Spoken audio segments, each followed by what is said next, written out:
If you're looking for more horror outside of the mainstream, look no further than Unsung Horrors, a podcast about underseen horror movies. I'm Lance. And I'm Erica. Every other week, we'll cover a horror movie with fewer than 1,000 views on Letterboxd. We'll even give you double feature recommendations to pair with the movies we discuss. From gothic to shot on video, from slashers to comedies, from giallo to J-horror, we'll cover all the subgenres. So join us as we unearth these hidden gems of horror. Follow us on Instagram, Twitter, and Facebook, all at Unsung Horrors, available wherever you listen to podcasts. And part of the Someone's Favorite Productions podcast network.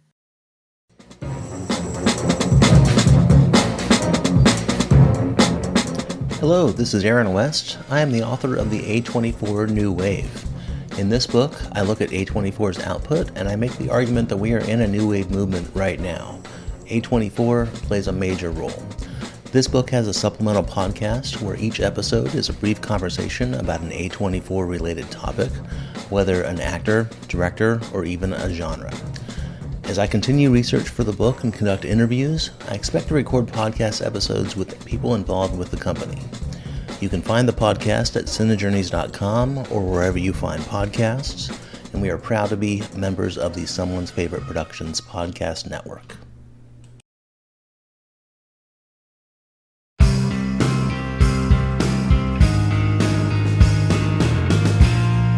Weirding Way Media.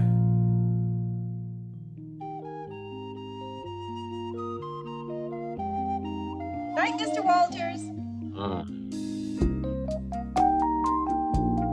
You see that guy over there? No, he's an actor. The guy on the phone? He's a prize fighter. Me? I'm a cab driver. I'm the only cab driver in this place. Hello and welcome once again to Night, Mr. Walters, a taxi podcast. I'm your co-host, HP, and with me as always is my co-host, Father Malone. Father Malone, how are you doing? HP, you're my sonny boy. A reminder, we are doing these shows in broadcast order and not in order of filming. This is episode 21. This is the last episode of season 1. The episode is called Substitute Father. It's written by Barry Kemp and, of course, directed by James Burrows. Resident director, James Burrows. That was his term. A resident director, a director who shapes the entire series. The episode begins, and we're starting off in the garage once again. You had mentioned in the last episode about pans, about Burroughs's thoughts on doing He's a got pan. A pan penchant. He does, and we start off this episode with a pan. We're following Jeff. We pan past the length of the garage on Jeff. We go past the poker table, which I don't know if you noticed, but for one of the few times in the series thus far, there's a bunch of extras playing poker around the table. It's not the cabbies that we know and love. Good. I like it. It's a nice touch. They shouldn't just be an empty table because our leads aren't sitting there. We're like, what about everybody else? They don't get a chance to sit at that table. It's reserved somehow. Although you could see Banta going like, nobody sit at this table, even when I'm not here. One of the things I love about the shot is at least two of the cabbies at this table, they're older, and they're all wearing these awesome newsboy style hats, like you would see a cabbie maybe wearing it. What I keep returning to in my mind is a few episodes ago, you mentioned you thought that there was a Marxist meeting going on. They show up in this episode too, man. They're in the background here. They keep popping up. The background actors, God, they're perfect. They just feel like old New York cabbies that have been doing this forever. You say you want a revolution? I say get to Sunshine Cab. Elaine rushes in. She's looking like she just walked right out of Annie Hall. She has this sort of trench coat with, I don't know, like a beret or something. Very fashionable, but she's in a rush. Great. She looks great as always. I got to say, I'm not exactly stoked with her reason for being here. It should never be a plot point that Elaine Nardo is going to be absent in an episode. That's not something they should repeat ever. It felt a little bit Brady Bunch-like because she rushes in and loudly announces that she has a sick aunt in Buffalo that she has to go take care of. I think that was actually a plot point. I think Alice and Brady Bunch went somewhere to take care of a sick relative. And that's when, remember, she had a twin sister who was in the army. That's right. It makes everybody's life miserable. I'm sure Lucy Ricardo had a sick aunt in such and such at some point. This is the oldest trope in sitcom history. She goes to Alex and she says she needs to go take care of her sick aunt for a couple of days, and she's taking her daughter with her, but her son Jason has a big spelling bee coming up, and she would hate for him to miss out on this. So could Alex take care of her son Jason for a couple of days? After some hemming and hawing, Alex kind of reluctantly agrees. Elaine goes, okay, I'm going to go get Jason. He's waiting in the car. So she's going to bring him in. And then while she's gone, Alex says to no one in particular, I can't do this. He's not looking forward to this in the least. You know why he's not looking forward to this in the least, HP, potentially? It's because he's wearing 700 layers of clothing. He might just be delirious here, which is why he said yes to begin with. He's wearing a turtleneck, a button-down shirt, a vest, and a jacket, not to mention burgundy pants. Those are automatically going to give you at least some sort of topsy-turvy brain imbalance. They definitely went too far with Alex's costume choices in this opening scene. He's saying, I can't do this. I'm going to have dinner with my sister one night, and then I have a hot date the next night. He can't possibly watch Jason for this whole time. Perhaps ill-advisedly, he goes and asks Bobby, who, let's face it, Bobby should be the last person you ask. Bobby couldn't keep a goldfish alive for 24 hours. Honestly, I would ask Wheeler, but if he said no, I would take him at his word that he had good reason to not engage. But I wouldn't ask him in the first place. I wouldn't trust him. I don't know. You know what? And I would ask an actor, because once the kid starts flattering him and talking about his career and stuff, Wheeler can't get enough of him. So Wheeler's a narcissist, and that's what he craves. But he doesn't know at this point. Right. We haven't met the kid. That's the problem. Rieger is preemptively asking around for help without realizing that the kid is Nardo's kid and is going to be kind of special. And I mean that in the traditional sense of special, not like, mental or anything.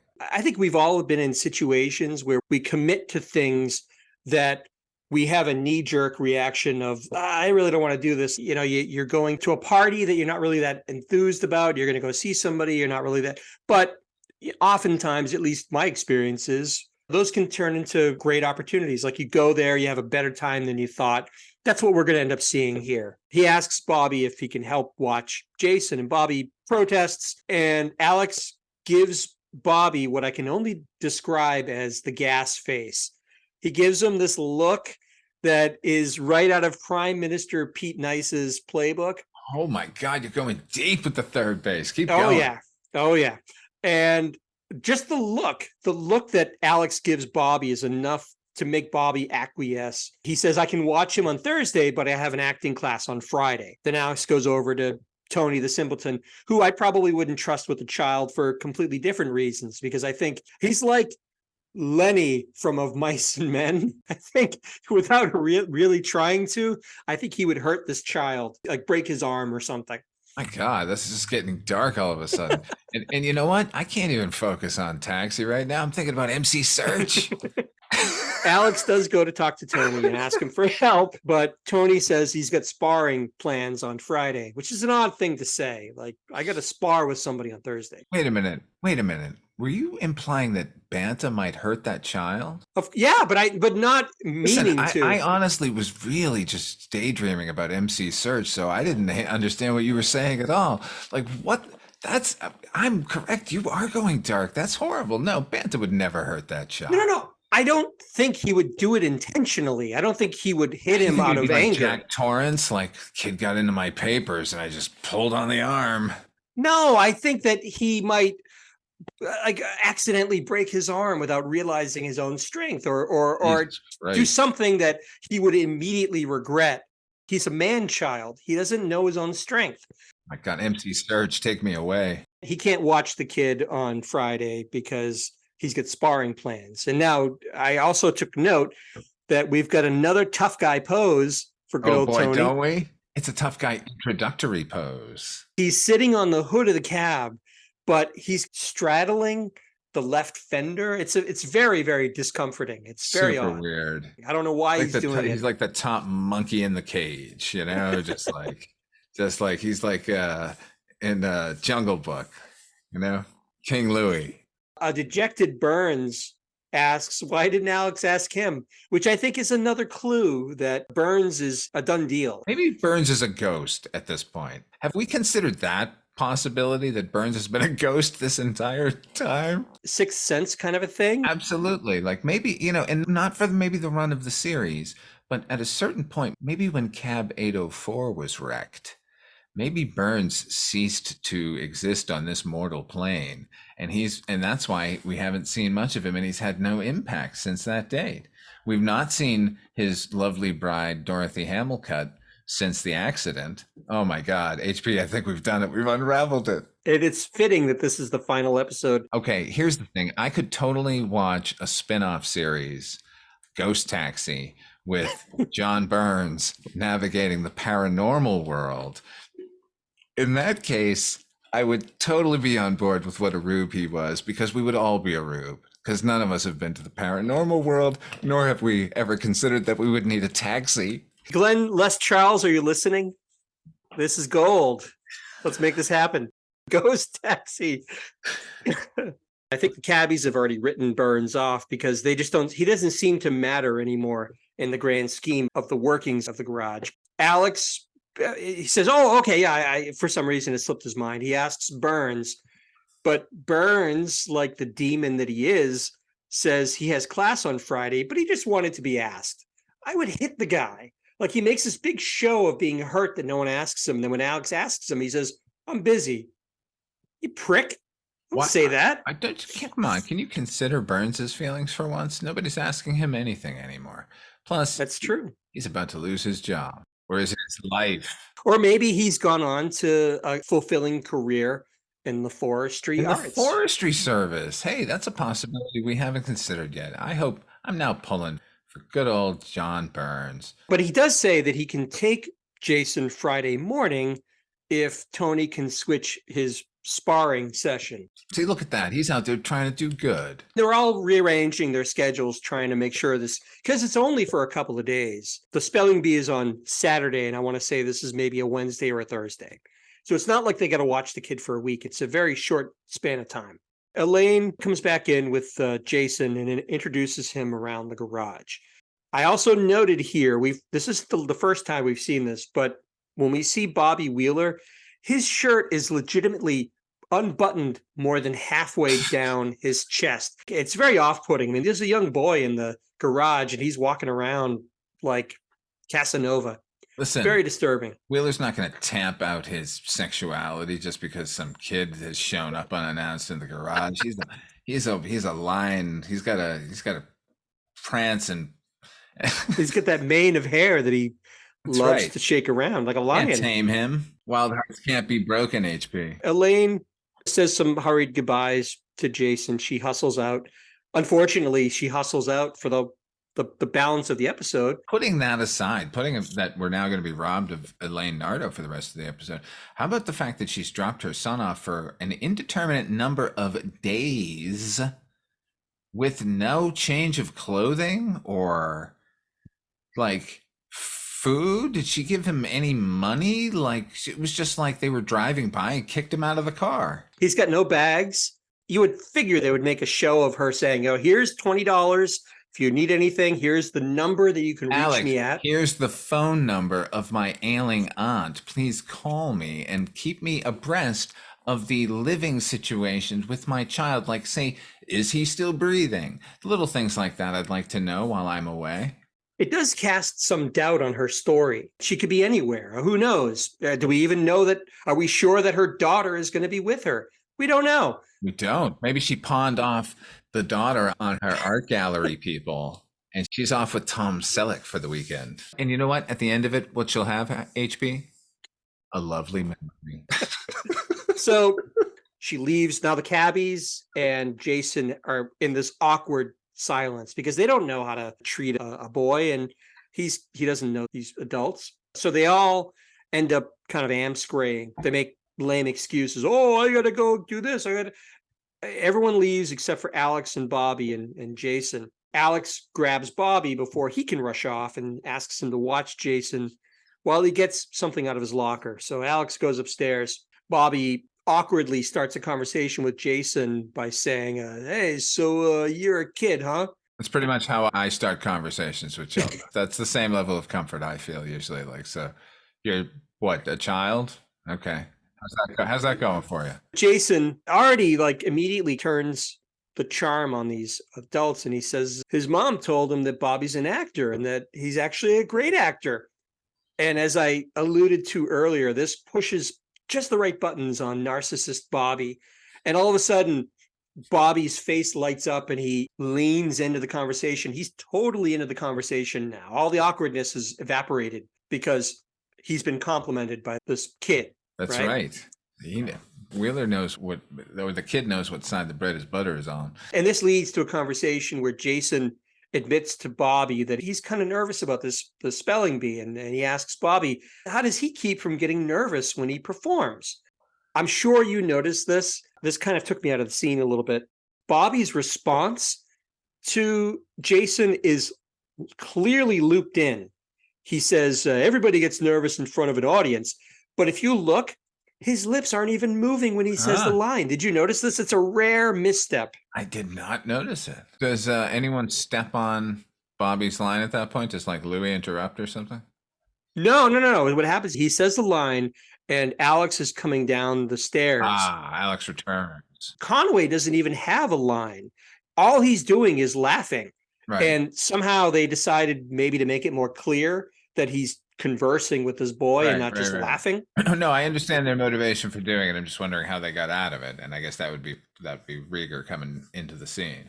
Alex comes down the steps and he announces that he's going to 2 layers of clothing and added a new one. That's what Alex Rieger just went up to do. I'll take off this coat and I will take off the puffy vest, Gore-Tex, and instead I will replace it with a corduroy blazer.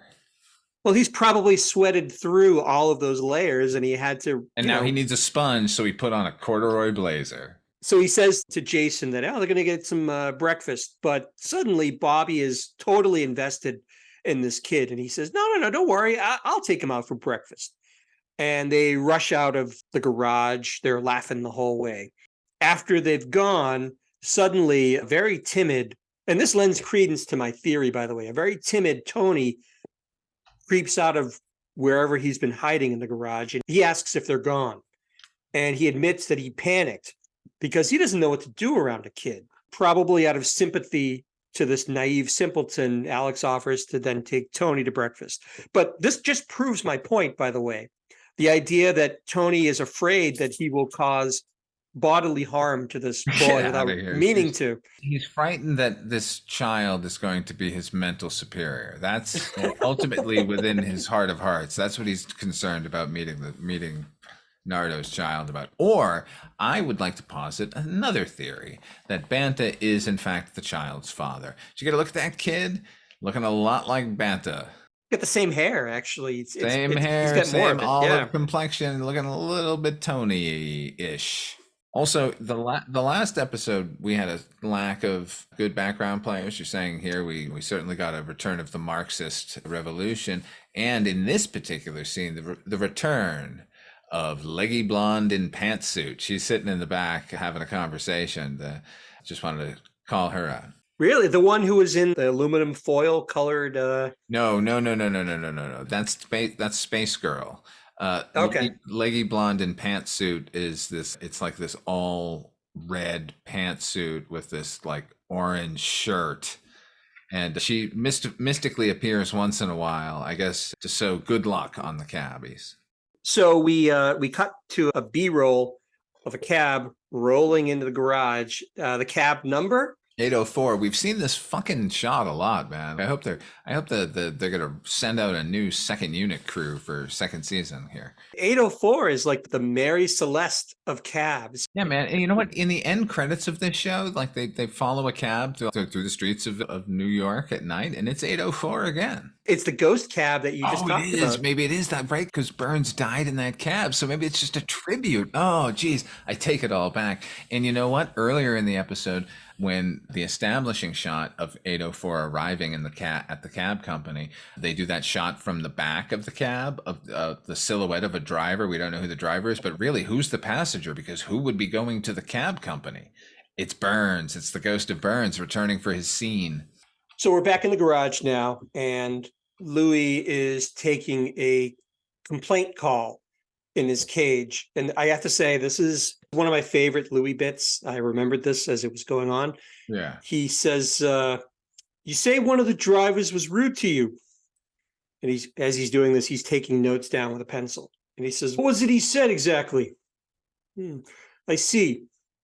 And how fat are you? I love the casual, insulting way that he responds. Danny DeVito is the master of delivering these lines with just the perfect note of passive aggression. I don't know.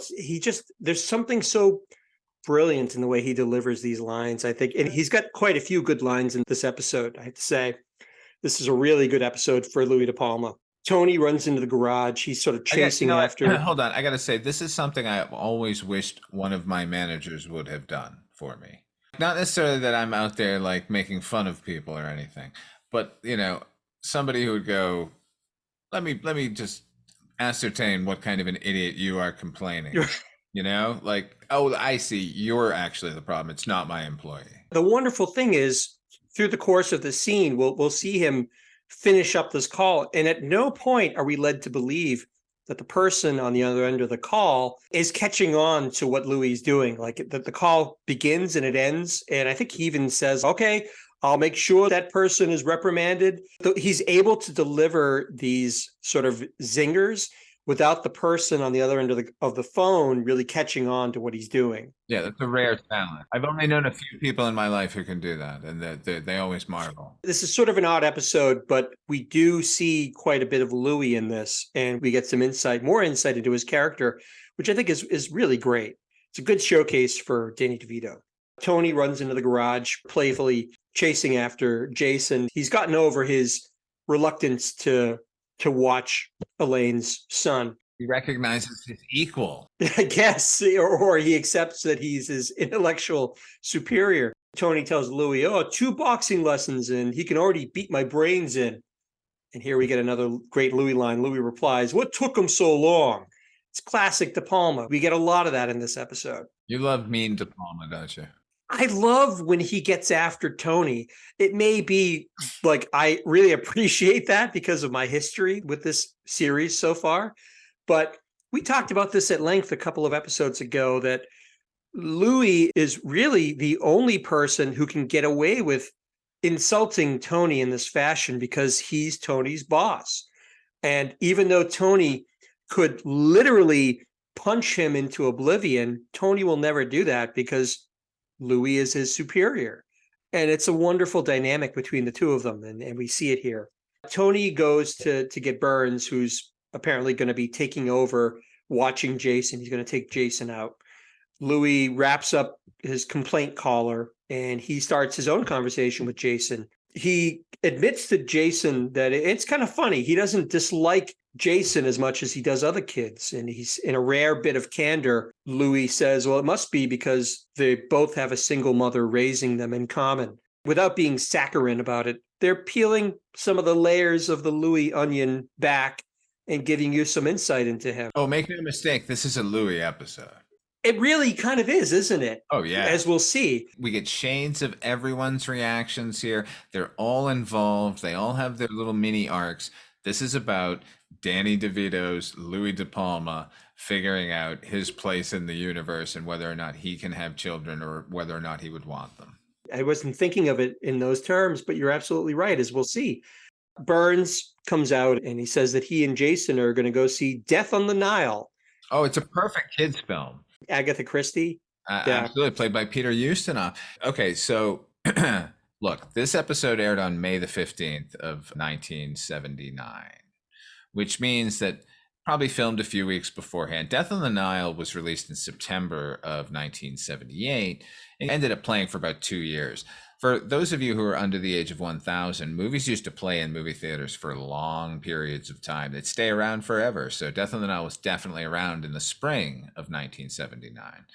But it begs the question, since that's the age, these are other movies that were playing that he could have taken the child to, like The Wiz or Lord of the Rings, the Ralph Bakshi film. How about Watership Down? He could have taken him to that. But I think in keeping with the Death on the Nile theme, like, why not take him to go see Hardcore? That was also playing at the time. How about The Deer Hunter? That's a perfect kids movie. I think the absolute perfect kids movie would have been Paradise Alley, featuring Sylvester Stallone and Armand Assante as brothers in Hell's Kitchen in the 1940s. Tom Waits was in that movie too. Oh my God, it's a trifecta of greatness. All of those would have been interesting options. We can only hope that they don't end up at the Circus Cinema on 49th Slippery and When Broadway. Wet was playing right then, I guess.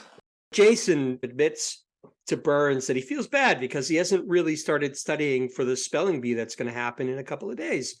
Burns, rather childlike, he doesn't pout, but he sulks about, all right, I guess we won't go to the movie, and I'll have to tell Suzanne that we're not going to meet her afterwards. And seeing how dejected Burns is, and this shows how mature Jason is for his age, he insists, no, let's go to the movies. Let's go. I have plenty of time to study. I'll put aside my studies. Let's go see your movie, silly man. When I say mature, obviously he should be studying, but he's at least able to recognize the disappointment in Burns, and he tries to make him feel better. And I think that's admirable for a boy that young.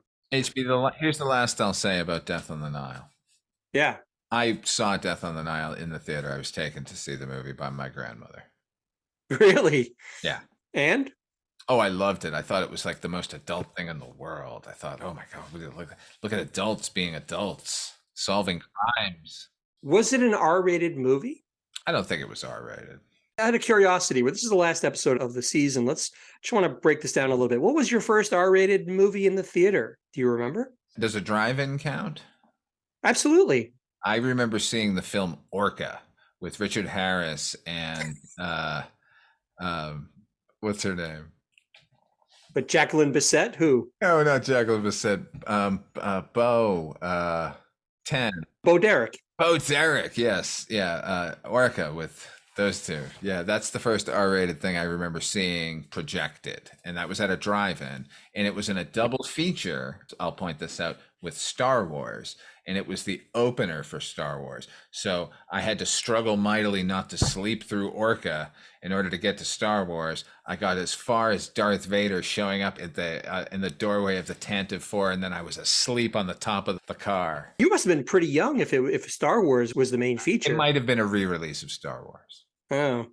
See, for me, the first R-rated movie that I saw in the theater was Beverly Hills Cop with Eddie Murphy. It would have been 84. So I would have been 11. I remember my dad and my brothers were away. It was just me and my mom in the house. I don't know where my brothers and my dad were. And yeah, she just decided to take us, go to the movies. Maybe we had nothing else to do. And I had a similar reaction. I thought, wow, this is such an adult movie that I'm seeing. You know, like there's not a lot of sex. There's really no sex in it. None. There's a strip club scene only. Putting myself in my mom's place, there wasn't a lot of moments where she would have had to cover my eyes. It's because something objectionable was happening. It was a lot of language and in violence, obviously, but I'll never forget. That was the first. I remember walking out of it saying, wow, I've actually, because by then I had seen many R-rated movies on cable, but it was a big deal to see them in the theater, I guess. Yeah. HP, let me tie these two stories together. A decade later, in 1989, my grandmother and I went to the movies, and she wanted to see Beverly Hills Cop 2, and I wanted to see whatever the fuck I wanted to go see. So we went to separate movies, and at the end, I asked her how Beverly Hills Cop 2 was, and she said to me, why won't they just let Eddie be Eddie? Just want to let that out into the world, that my grandmother was a cool lady. So they're going to go to this movie. You barely can hear it, but when Bobby hears that they're going to go to the movies, Bobby does say, it better be G-rated. So by now, I think Bobby's really feeling himself as a surrogate parent, looking out for Jason, which is great. Alex tells him to be back by 6 because he's got Nick's tickets. Oh my God, they're running this child ragged. Don't they understand he needs to study? He needs to know how words are spelled. I think there's a moral in our future, but we haven't gotten there yet. Burns and Jason go to see Death on the Nile. And good movie. Peter Ustinov as Hercule Poirot. It's what every 10-year-old kid wants to see. Madame Redfern. There, that's my Peter Ustinov.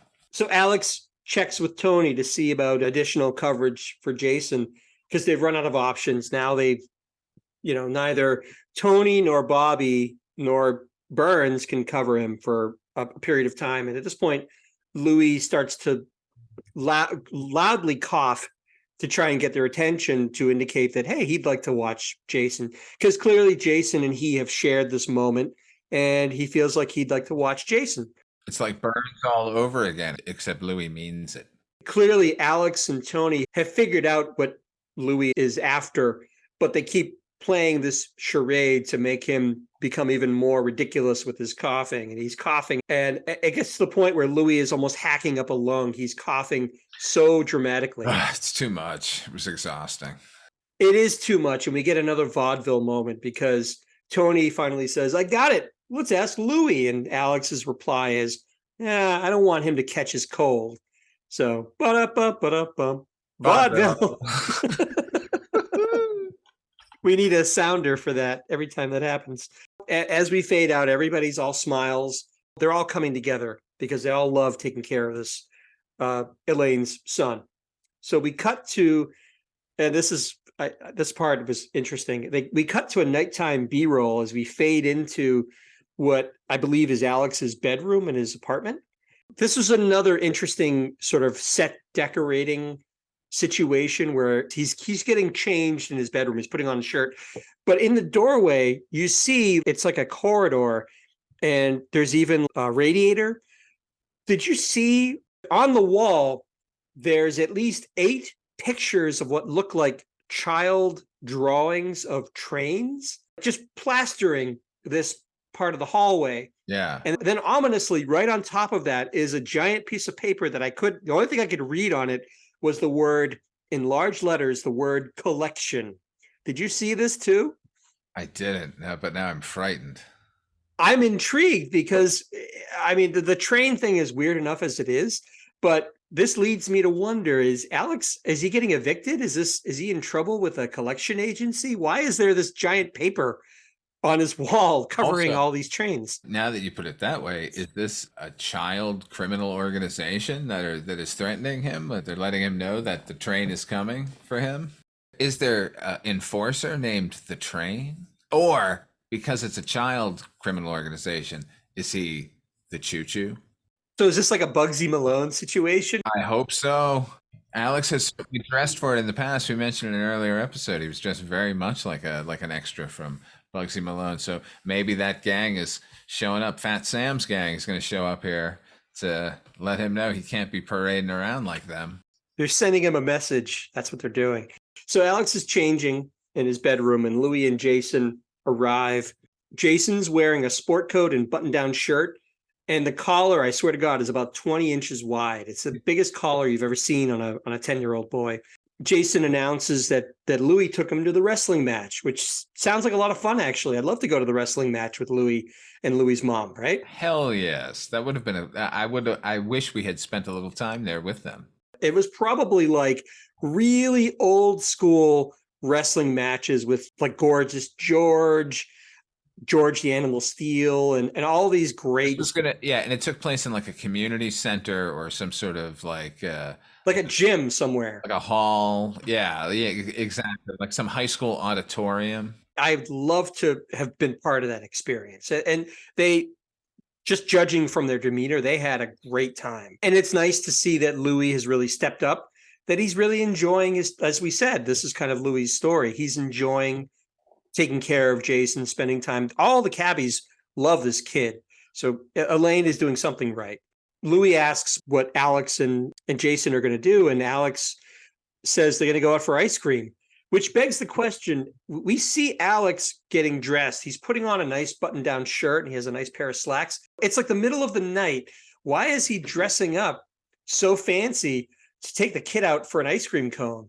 I couldn't figure that out. He's taking him to the plaza. Getting him some gold flaked ice cream. Something. I don't know. It's very fancy and it's very late to be having ice cream too. Really is. I think. Why wouldn't Rieger just go buy some ice cream and make sundaes at home? Like, welcome home, Jason. Let's have some ice cream and get some studying done. Get a little bit of hot fudge, make their own sundaes right there. Would have been great. It made perfect sense. Jason, once again, says that he really needs to study for this spelling bee. Now it's Friday night, the Friday before the Saturday where the spelling bee is going to take place. So he's run out of time effectively. Alex admits that they've kept him so busy, all the cabbies, that he hasn't had time to study, and he kind of feels bad about it. Alex asks, are you going to be okay tomorrow for this spelling bee? And Jason says he just needs one good night to study. At that point, there's horn blasts outside. It's Louie's mother honking the horn. Comes my favorite line reading in the entire episode. It's Louie shouting down to his mother. What does he say? Calm down, you crazy lady. No, keep your pants on, crazy lady. Pants on, crazy lady. I don't know. Something about crazy lady when you're talking to someone you love is hilarious. It's quintessential Louie De Palma. It's perfect. The way he yells that down, like you said, the dichotomy, because we know that Louie loves his mother very much. She's a single mother, raised him alone, but they have such a funny antagonistic relationship, but there's real love there.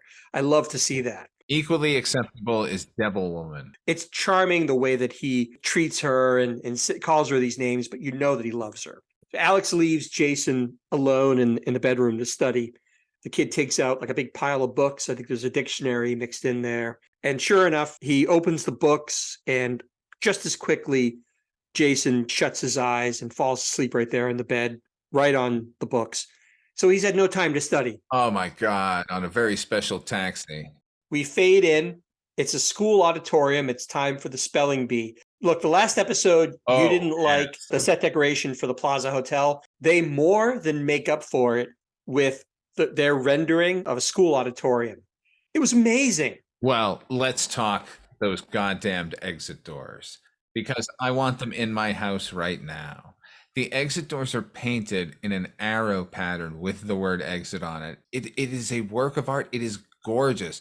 I would sit in that auditorium and just stare at those doors. People who, like us, old people who have lived through the period that's sort of rendered in this show, we saw this. This was a thing that you saw in public buildings. There must be a name for that style of design. But yeah, it was an arrow pointing straight up, giant arrow that covered the door with the word exit written vertically going up the door. It was brilliant. There's a stage. There's an actual stage with American flags on it and a moderator on the left-hand side.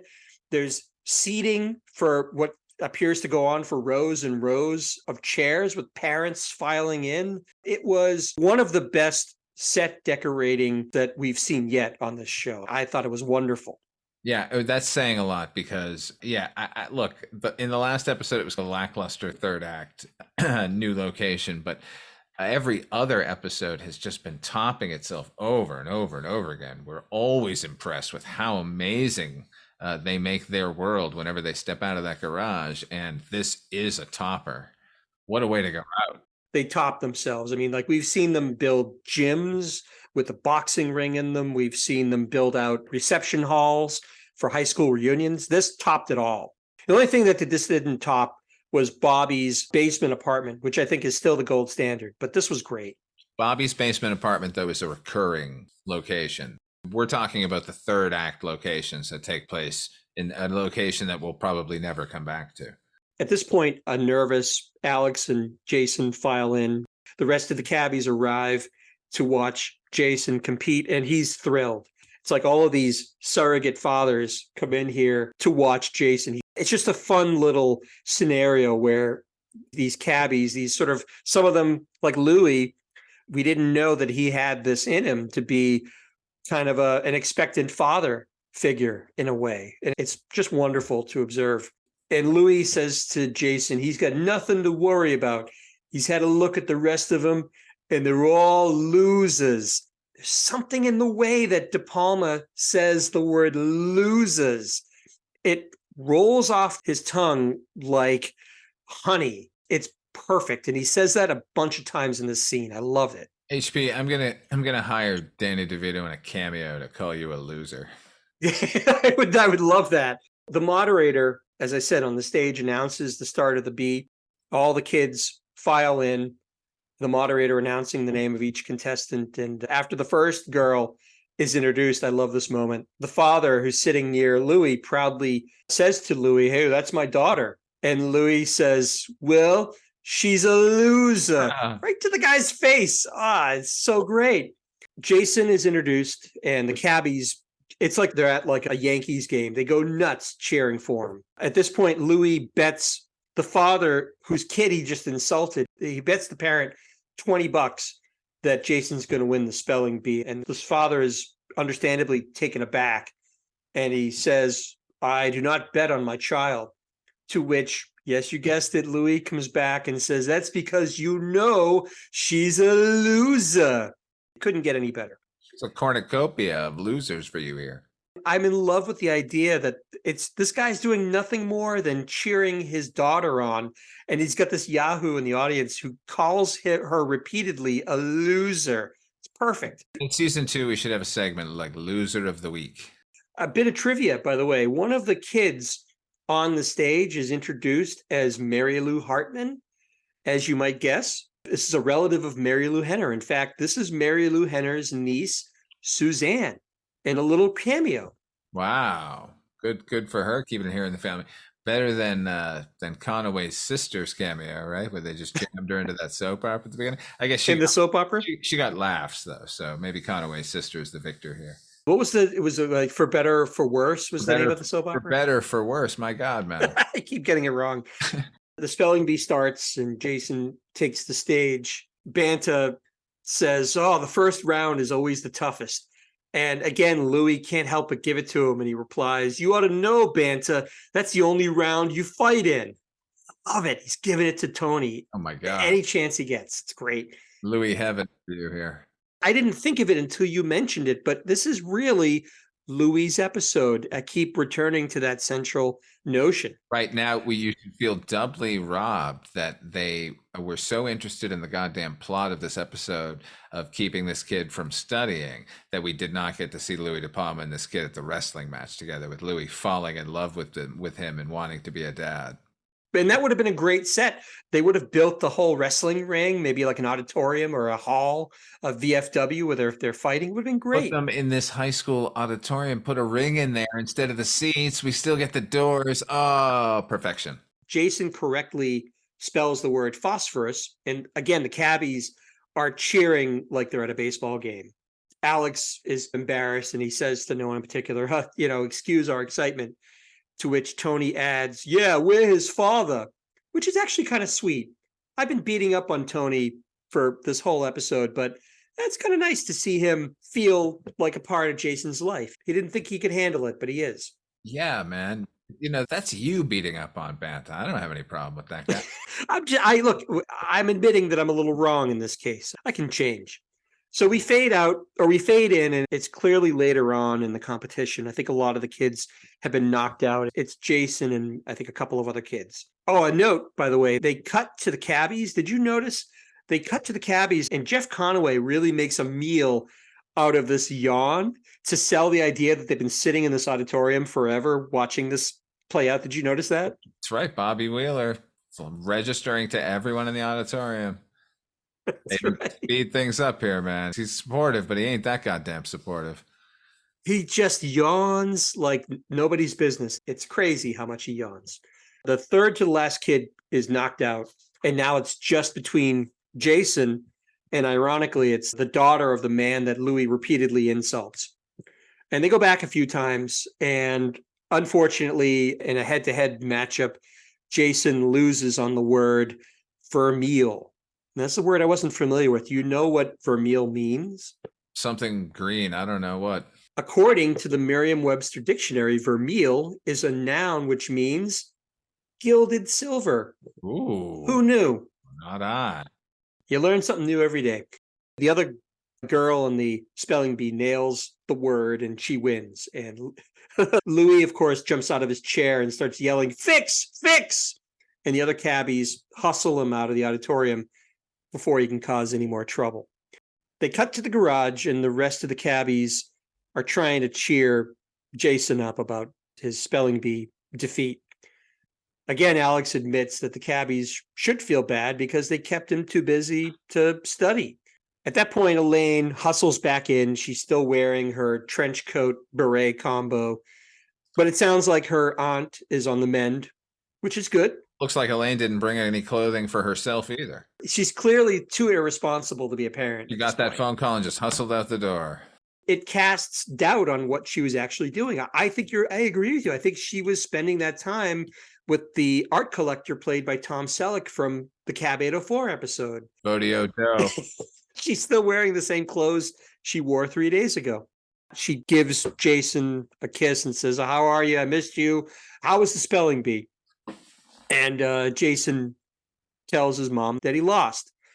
And Alex again takes the bullet for Jason and says it's all their fault because they kept him too busy. But Jason admits it's his responsibility to do the studying and he didn't do that. And it's his fault for not studying. And Elaine is so proud of him for taking responsibility.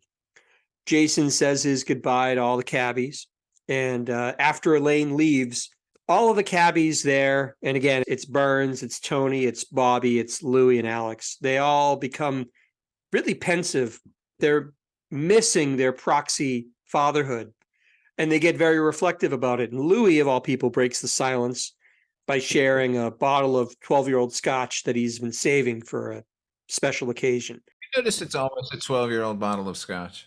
To me, that's realistic because you can't expect, a bunch of New York cabbies in this garage to have something that's like a Louis the 13th, like a bottle of super expensive scotch. That to me seems realistic. That's the best they can afford. Well, I think didn't Louis say they found it in a cab? Did he say that? I don't remember that part. So, which begs the question, can you imagine what the lost and found at a cab company in 1970s New York looked like? It must have been a treasure trove of the weirdest and coolest stuff ever. Everything in that garage just looks like it has soot all over it. And I imagine the lost and found is just so gross when you dig through that box of filth. Found would be speckled with cocaine. Probably, yeah. There'd be Saturday night specials and Afro picks galore. Louis pulls out this bottle of scotch, and all of these men admit that they're thinking about having kids now or wondering about what it would be like because they've had this glimpse of what it would be like to be. Of course, it's not the same thing because this kid is fairly mature and it's not like they're changing diapers or anything. The experience has been positive enough that they all feel like, well, are we missing out? Tug of the pull of fatherhood, the tidal pull, the primal pull. Yeah, even Bobby, who's the most self-absorbed of all of them, even he is now wondering about what he might be missing. Not because he says, well, I spent my whole life avoiding this, but now I'm wondering, what am I missing? Then Alex, of course, being Alex, he brings them back down to reality a little bit. And he says, they're only thinking about the good stuff, not about all the money and the heartache that goes into it. What I found interesting, Father Malone, and I'm curious if you had a similar reaction, is not once does he ever talk about the fact that he is a father. Yeah, at no point during his laundry list of all of the woes that come along with being a father, he never says, now I hear that this is what it's like, because he didn't go through any of this, because he didn't raise that child. I think it would have been a very interesting choice because he could have then made the point like, well, I'm feeling it even more acutely than all of you because I had fatherhood and I gave it up. I willingly gave it up. And now I'm not a day goes by that I don't think about that decision. But he doesn't do any of that.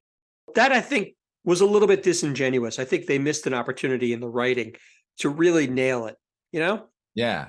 You think about all the bad stuff. I certainly did. And I ran as far as I could all the way to the Sunshine Cab Company like the rest of you losers. So don't think you're just going to run out and have a kid now suddenly because Nardo has a good one.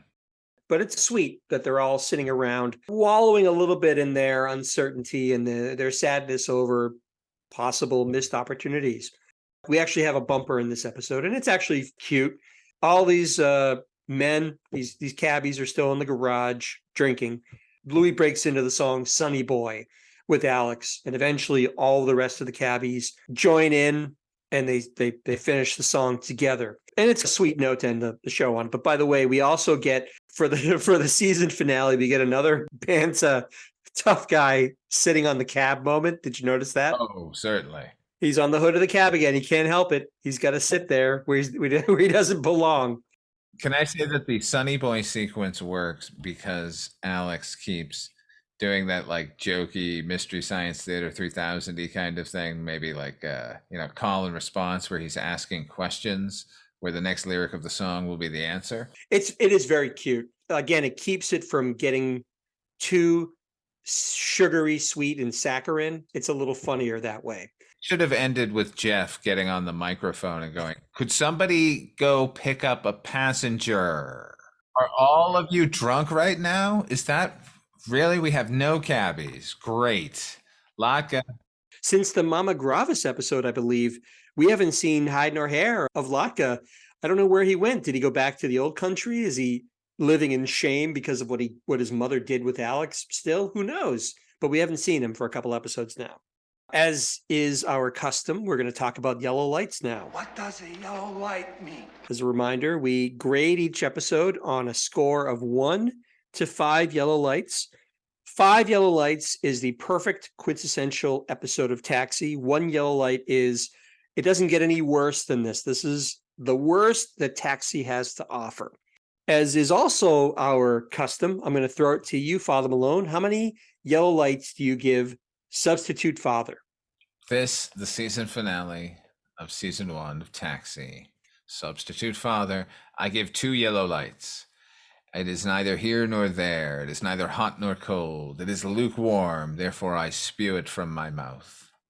Oof, really? Wow, that is very terse and to the point. It just didn't really make you feel anything either way? No.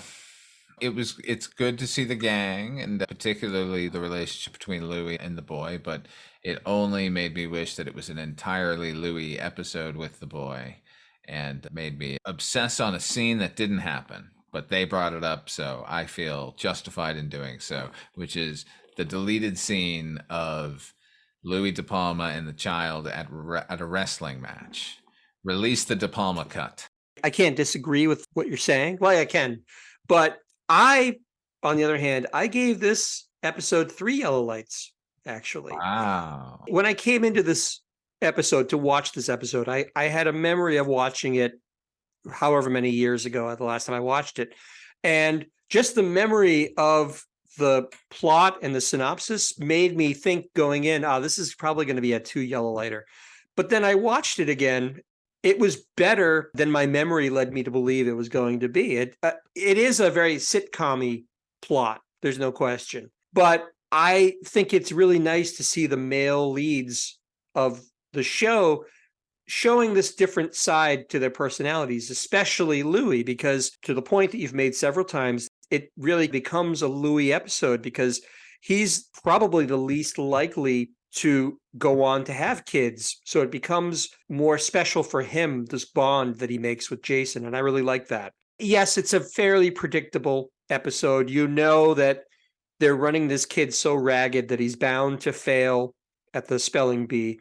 But I really liked seeing these cabbies band together to take care of Elaine's son. And there's some really, really solid laughs during the spelling bee scene, particularly it's all Louie. I mean, if I'm being honest, Louie is really the driving force to the humor in that part of the episode. So I still found it genuinely funny. I love his line readings. We talked about keep your pants on, crazy lady. That is quintessential Louie De Palma right there. For those reasons, I'm going to give it 3 yellow lights. This is slightly above average for me. If Burns had taken him to see Halloween, which was still playing in theaters, then I would give it 3 yellow lights. If he had tried to do that, then Bobby would have objected and said, no, it has to be a G-rated movie. I'm taking him to see a holiday movie. And then Bobby Wheeler would leave and he'd say, I wonder if Halloween is still scary in the middle of June. It's the end of season 1. Folks, thank you so much for sticking with us. And we look forward to more Taxi talk for season 2 coming soon. Father Malone, when you're not clocked into the garage, where can folks find you?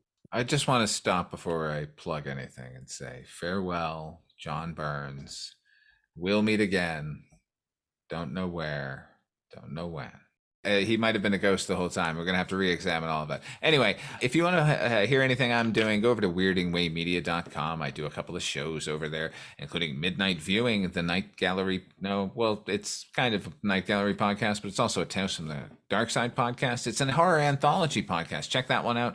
Also check out Dark Destinations, which is a half-hour and sometimes hour-long radio drama I write and produce over there. Check those things out. Or if you want to support me in any way, go to Patreon, to Father Malone.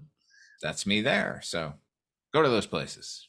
For myself, I'm also involved in other podcasts on the Weirding Way Network. I do a music podcast called Noise Junkies with Father Malone and Mondo Heather's Heather Drain, which I would encourage anyone who loves music or is as obsessed with it as we are.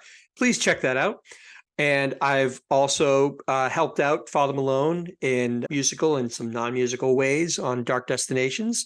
I would doubly encourage you to check that out as well. Additionally, I have a Bandcamp site for some of my musical nonsense.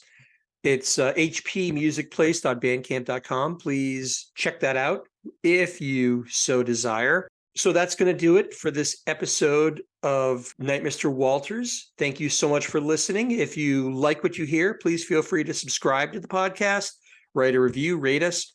We'd love to hear from you in any manner that you see fit. For myself and for Father Malone, thank you, and we will see you again next season.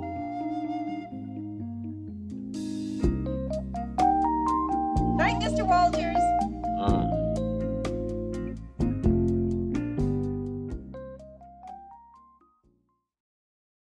Hello and welcome to Tumbleweeds and TV Cowboys. My name is Hunter.